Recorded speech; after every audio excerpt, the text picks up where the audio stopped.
singular es nuestro valor único para el alcohólico que aún sufre. Nuestra habilidad de llegarle al fondo y vivir donde él vive, en su propia caverna, y llevarle hasta ver la luz. Esta es la facultad única que poseemos. Ahora bien, esto no puede ser duplicado por otro grupo u otro acercamiento. Y hasta ahora ha producido la sobriedad en más de 15.000 grupos, a quizás más de 500.000 de miembros de AA. Nuestra tarea es aún alarmante, apenas en esta línea de propósito único.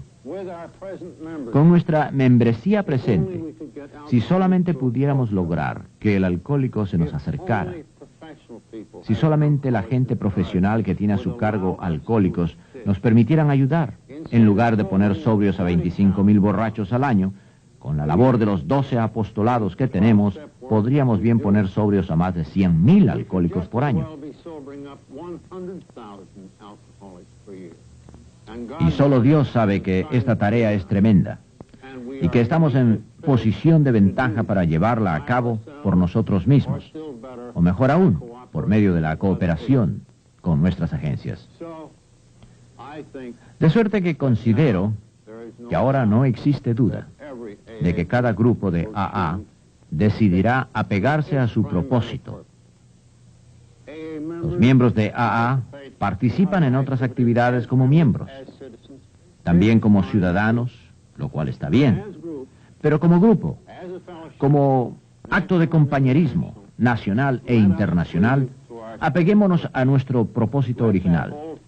Dejemos que el adagio o refrán, zapatero a tus zapatos, sea nuestro. Ese debe ser nuestro propósito primordial.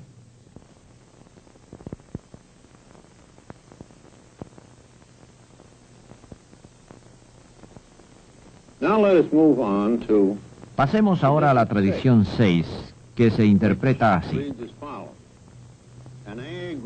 Un grupo de AA jamás financiará o prestará el nombre de AA a ninguna instalación relativa o empresa externa.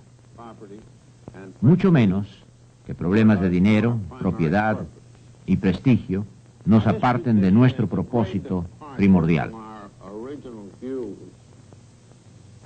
Ahora que esta tradición implica una gran desviación de nuestros iniciales puntos de vista, ya que en 1940 aún pensábamos que para una buena empresa el nombre de AA debía estar obtenible si ellos estaban primariamente formados de miembros. De suerte que con todo mi consentimiento prestamos el nombre de AA a una empresa educacional manejada por un gran amigo mío. Y el primer efecto de esto fue muy bueno. En esos días, desde luego, esperábamos mayor publicidad. Y cuando proseguimos por el camino educando al público, inaugurando otros grupos, la agencia recibió gran publicidad, que nos tocó también a nosotros, ya que en forma pública había declarado que ella era miembro de AA. Se produjeron otras instancias similares, realmente amenazadoras, en donde se prestó el nombre de AA. Se rompió el anonimato a nivel público y por tanto hubo peticiones de que nos asociáramos a otras empresas. De manera que para 1950 habíamos experimentado el tremendo peligro de dar apoyo a nivel público, o bien que miembros de AA salieran del anonimato a nivel público, así como de tratar de obtener el apoyo de AA para empresas de su propiedad por dinero o publicidad.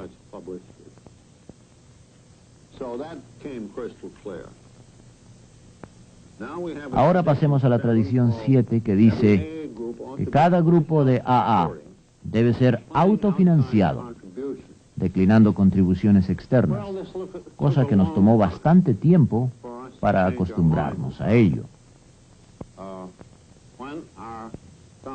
Cuando nuestra fundación, que forma ahora la Junta General de Servicio, quedó asentada, pensamos en términos de grandes fondos y nos consideramos muy afortunados al obtener algunos de los amigos del señor John D. Rockefeller para que fungieran en la Junta, no solo porque estaban profundamente interesados, sino porque ello era una manera de obtener fondos que ciertamente proveería el señor Rockefeller. Por un tiempo pareció que proveería los fondos para nuestra recién creada fundación, especialmente cuando en la primavera de 1940, a 2 años de comenzada, repentinamente anunció que le gustaría hacer una cena e invitar a sus amistades para escuchar la historia de los alcohólicos anónimos. Claro, el evento se produjo y Nelson Rockefeller representó a su padre, quien estaba enfermo. Asistieron Harry Emerson Fosdick y un gran número de celebridades en el mundo de las finanzas y otras actividades, dentro y fuera de Nueva York. Cuando menos estaban en la sala representados en capital $500 millones. Y pudimos aún, cuando con timidez, pedir contribuciones y recibir considerable ayuda.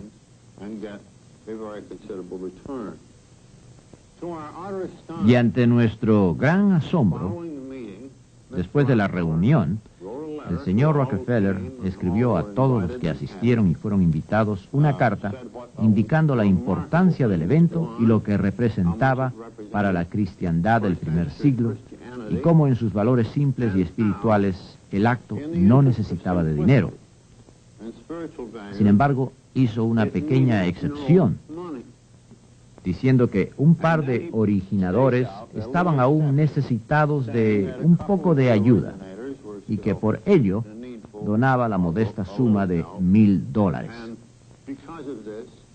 Todos y cada uno de los presentes quedaron impresionados con la idea de que no era necesaria una gran cantidad de dinero. Uno dio apenas $10. Y creo que la contribución mayor, aparte de la del señor Rockefeller, fue de $300. Subsecuentemente, el amigo del señor Rockefeller, William Richardson, que fungía entonces en la Junta, se dirigió al señor Rockefeller y de vuelta enfocó el asunto del dinero. A lo que el señor Rockefeller dijo: Dick, el dinero va a echarlo a perder todo, ya que esto debe ser autosuficiente. Así que en verdad debemos dar crédito al señor John Rockefeller por su providencial sabiduría a beneficio de AA. Y desde entonces ha referido esta historia muchas veces, lo mismo su hermano Nelson, en el sentido de que esta es la única organización que devuelve el dinero que se le ha prestado. Así que esta es la raíz de nuestra tradición, de que cada grupo de AA debe ser autosuficiente, declinando contribuciones externas. Hemos creado una regla rígida acerca de las contribuciones de individuos dentro de AA, ya que numerosos miembros son ricos y estarían encantados de enviar al cuartel general gran cantidad de plata. Pero tantos ellos como los demás consideramos que no debemos de pasar nuestras responsabilidades financieras a estas personas. Debemos compartir la responsabilidad financiera y no aceptar regalos cuantiosos que pudieran tender a comprar favores de los custodios.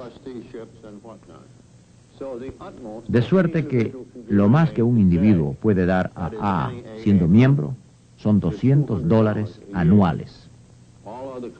Todas las demás contribuciones proceden de los grupos mismos.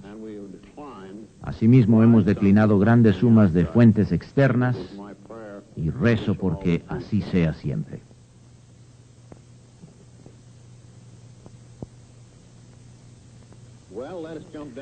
Bien, pasemos ahora a la tradición número 10. El profesionalismo y como tal, AA jamás debe ser organizada. Ha estado bien cubierta, tanto directa como indirectamente. Sin embargo, la tradición 10 dice que los alcohólicos anónimos no tienen opinión sobre tópicos foráneos. Por tanto, el nombre de AA jamás debe ser arrastrado a controversia pública. Pues bien, jamás hemos tenido ningún problema en este sentido. Y por supuesto, la tradición de anonimato ha servido para ello. Finalmente, nos hemos mantenido alejados de dar apoyo o de vernos comprometidos en este sentido por nuestra propia gente. De suerte que este tópico jamás ha materializado. En este sentido somos únicos entre las naciones y las sociedades, ya que estamos en posición de absoluta neutralidad referente al mundo y a los problemas de nuestra comunidad.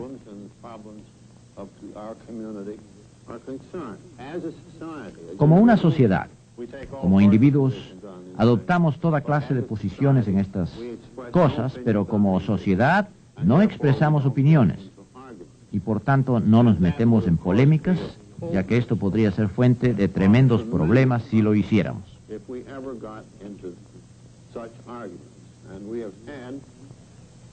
Históricamente, hemos tenido un momento al que llamo nuestra atención y que fue gracias a un buen amigo, Milton Maxwell, profesor y sociólogo, quien una vez escribió una serie de artículos sobre el pseudo-movimiento washingtoniano. Esto aconteció en 1840 y fue una sociedad formada de alcohólicos tratando de ayudarse personalmente los unos a los otros, alentando la adopción de juramentos, teniendo el beneficio de la identificación y algunos de los atributos de AA. Y creo que en los primeros 2 o 3 años de su existencia, como unos 500,000 se afiliaron, lo que representa tantos miembros activos de AA actualmente recuperados. Pues bien, esto, claro, fue sensacional. En aquel tiempo el movimiento de prohibición estaba en pleno apogeo y existían otros tópicos públicos. La guerra civil era inminente y la esclavitud era todo un tópico. No pasó mucho tiempo antes de que los washingtonianos sostuvieran sesiones iluminadoras, preferentemente en Nueva York y en Baltimore. Así llenaron el Salón Tahaniel, lo que constituyó un gran triunfo entonces digno de atención. Había gran presión sobre ellos para que se manifestaran, y algunos resultaron grandes oradores, aun cuando otros eran oradores profesionales. Los oradores del sur pudieron adentrarse en otras materias aparte de la bebida. Lo mismo pasó en el norte. Por ejemplo, los oradores sureños no aceptaban la idea de la abolición, en contraste con los norteños, logrando arrastrar a los washingtonianos hacia esa tremenda controversia antes de la guerra. Y por otra parte, obtuvieron el nombre de Washington para toda suerte de empresas. Y ambos estaban en los dos bandos de la controversia sobre la bebida.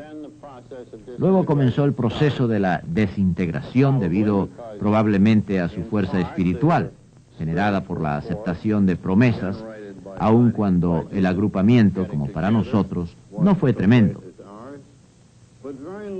Pero generalmente fue una desintegración, ya que habían realizado cosas naturales, pero que a la postre resultaron sumamente destructivas. Y a medida que nuestra tradición se desarrollaba, teníamos el espectro del pasado, lo que confirmó que estábamos posiblemente en la senda correcta en el asunto de controversia pública, en lo referente a pagar nuestras propias cuentas, o sobre el asunto de no involucrarnos en otras empresas, y así sucesivamente. Además, confirmó la gran guía protectora de nuestra tradición sobre el anonimato.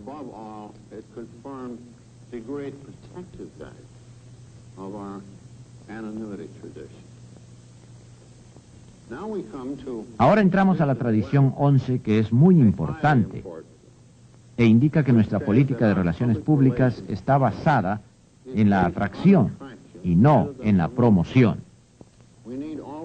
Necesitamos siempre mantener el anonimato personal al nivel de prensa, de radio y de películas.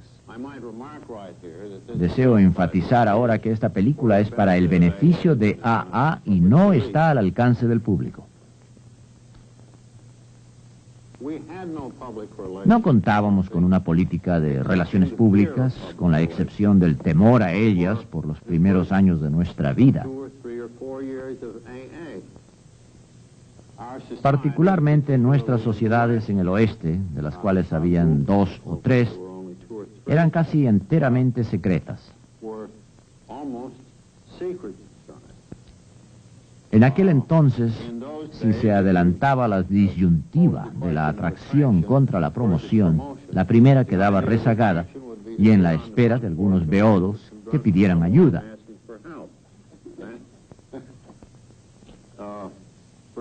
Por ejemplo, la condenación severa de la gente de Filadelfia que había ido hasta el dueño del Washington Post, Curtis Back, pidiéndole que se interesara en nuestra agrupación.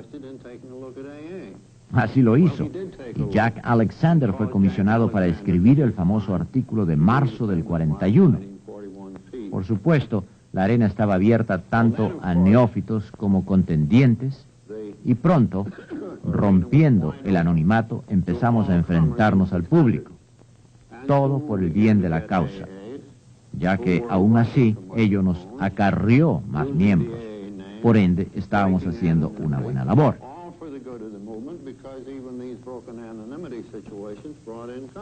Y recuerdo que ellos habían pensado con frecuencia que debería existir un propósito doble en todo esto, lo cual sería algo muy bueno. Y recuerdo cuando alguien postuló para un cargo público en el sur, lo que se dio en llamar la plataforma AA. Creo que buscaba la Procuraduría de Distrito, de manera que al mismo tiempo que se hacía publicidad, lo hacía para AA. También otro sujeto manifestó frente a los micrófonos que en breve produciría una serie de charlas sobre AA, las cuales estarían patrocinadas por su empleador, que era la compañía aseguradora Gulf. Así tuvimos momentos decisivos tratando de dilucidar en dónde terminaba la atracción y dónde comenzaba la promoción. En ese momento empezó a ser evidente que ambos tópicos representaban los extremos, y así el tema de la atracción era tan conservador que su postulado de no hacer nada nos haría pudrirnos por falta de acción, y los promotores, si se salían con la suya, nos harían propaganda exorbitante en toda la gama del medio publicitario.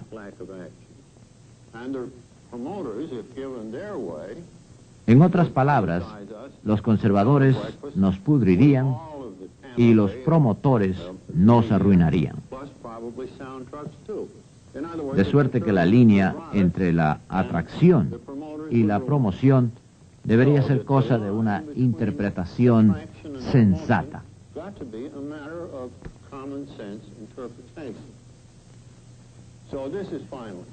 Así que finalmente todo esto se arregló. Ahora parecería que el anonimato era la prevención de toda publicidad nociva, porque la gente no se abalanzaba sobre el micrófono con estos motivos, y nosotros no fuimos muy lejos en cuanto a hacer promoción o cualquier otra cosa. Teníamos entonces una política de relaciones públicas que incluiría un creciente número de gente que vendría a AA y se curaría. Y ahora llegamos a la tradición 12, y esto comprende todas las tradiciones. Hasta ahora ustedes han estado escuchando un recital quizá muy largo sobre los valores protectivos de las tradiciones de nuestra sociedad. Hemos estado hablando mucho en cuestión de simplemente evitar una calamidad, adoptando medidas prudentes y comunes.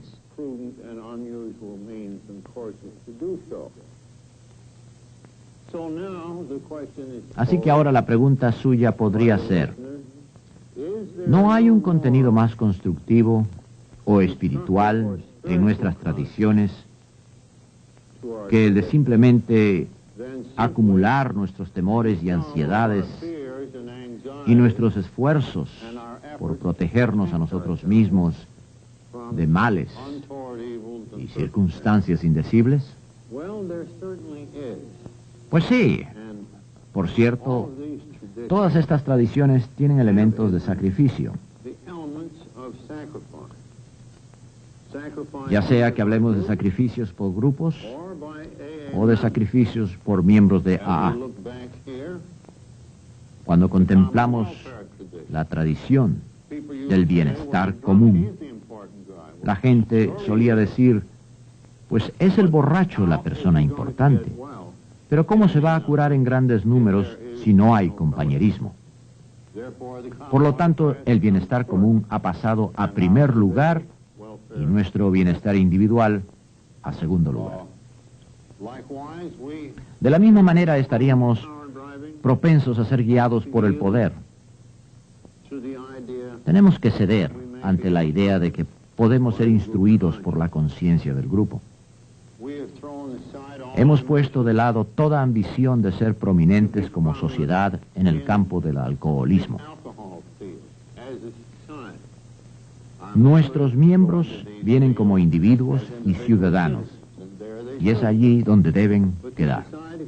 Pero la sociedad dice, no, nosotros nos apegaremos a un solo propósito.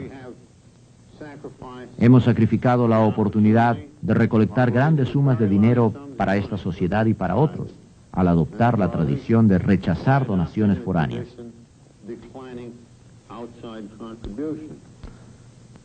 Aquellos de nosotros que tienen ambiciones especiales, de ser profesionales, y no quiero decir solo empleados en una oficina, sino que me refiero a la terapia por paga.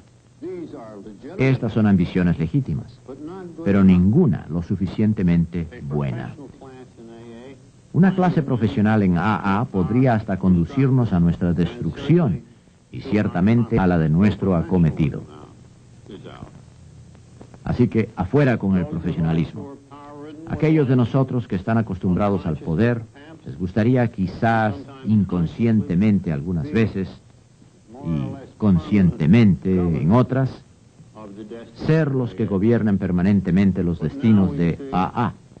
Pero ahora sabemos que nuestra fuerza yace en ceder cuando llegue el momento de hacerlo. Y yo lo reconozco en mí mismo. Hace algún tiempo llegó mi momento de ceder. Y desde entonces nuestros asuntos han estado siendo manejados por nuestros custodios sin ninguna interferencia de mi parte durante estos últimos años.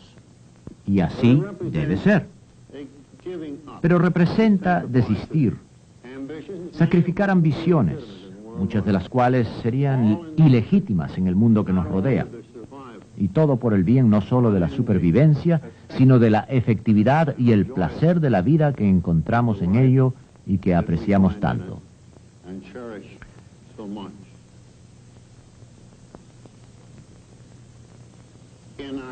En nuestras relaciones públicas hemos ido a la contra de toda experiencia con el mundo moderno, donde todo es un proceso basado en el matrimonio o divorcio de figuras de gran notoriedad.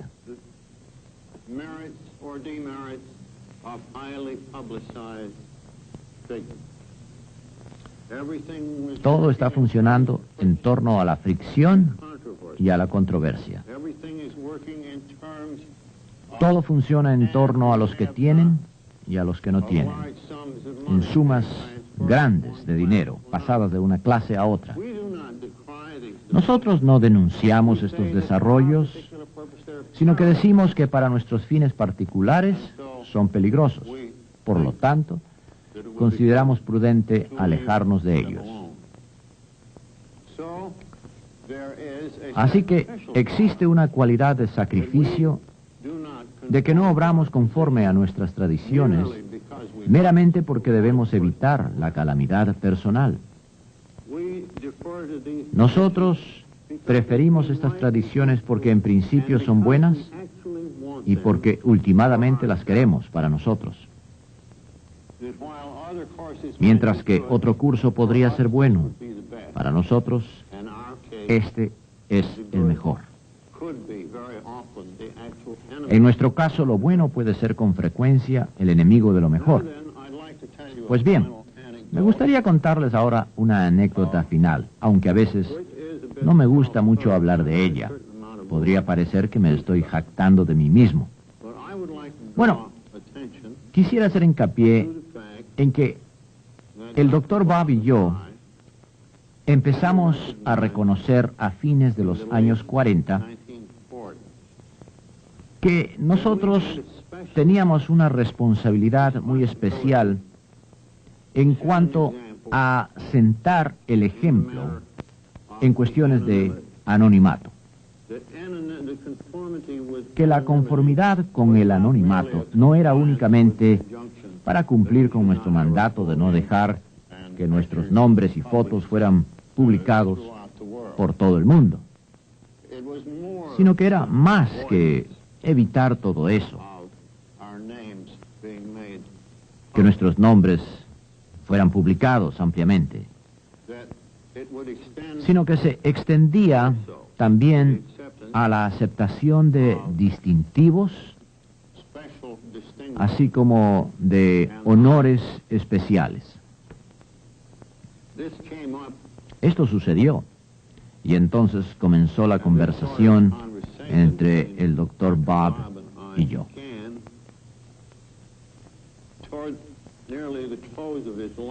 Hasta el día en que falleció, pues estaba muy enfermo, como bien es sabido.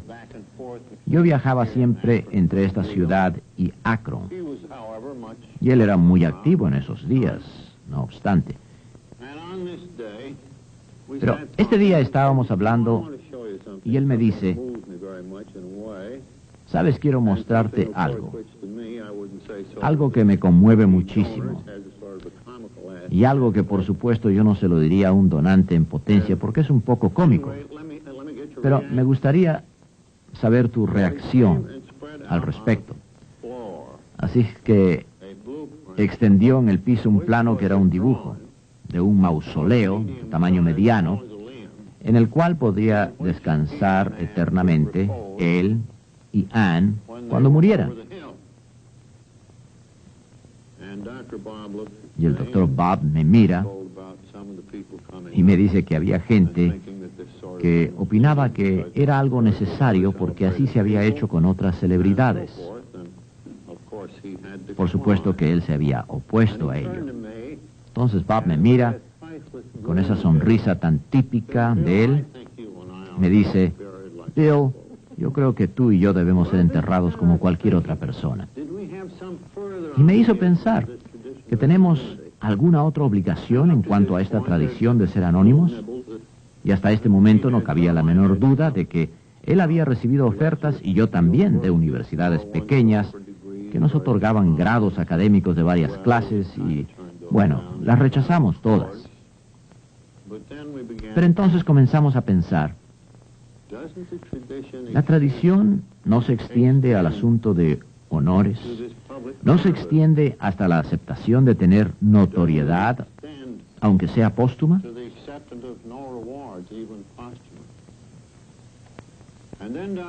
Entonces el Dr. Bob finalmente murió, y tanto él como Anne fueron sepultados, como cualquier otra persona.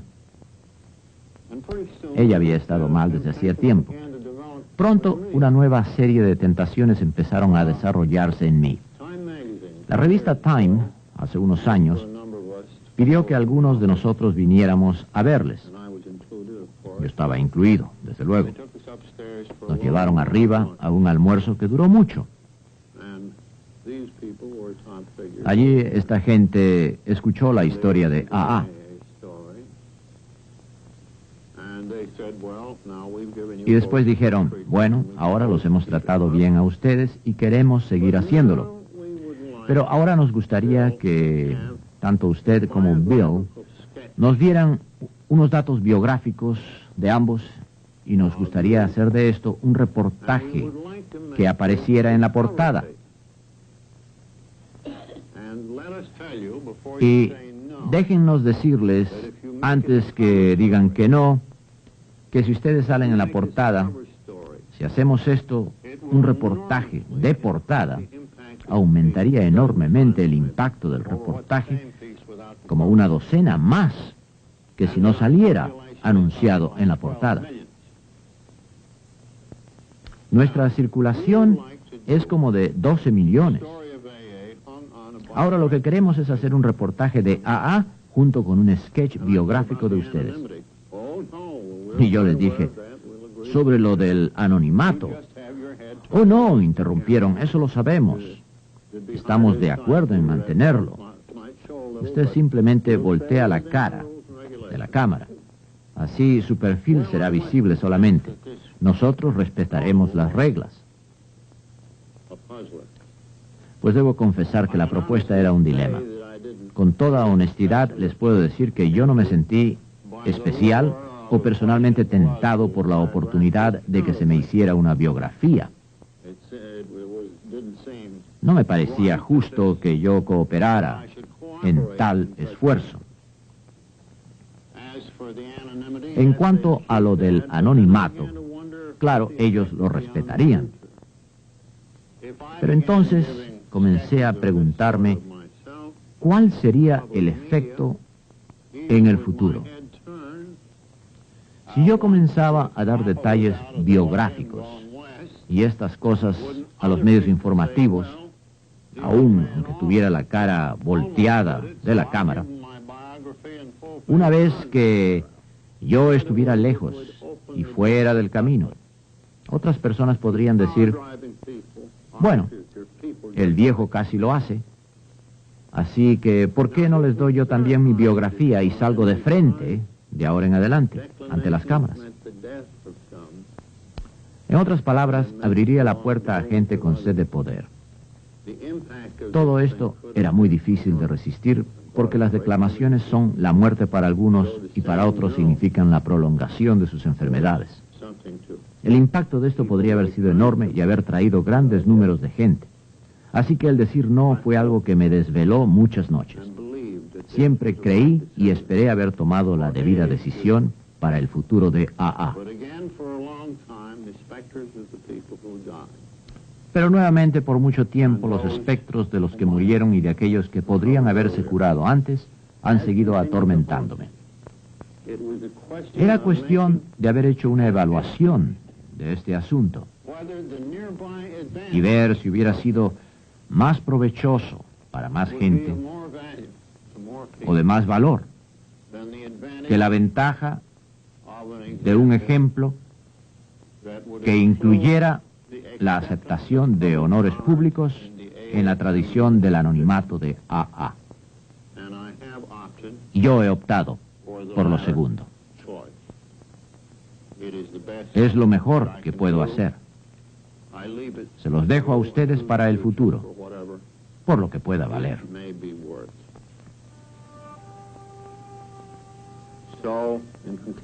Así que en conclusión, mis queridos amigos, mil gracias por haberme acompañado y gracias a los que me vieron a través de la cámara. Y a todos mis queridos amigos distantes, mi eterna gratitud.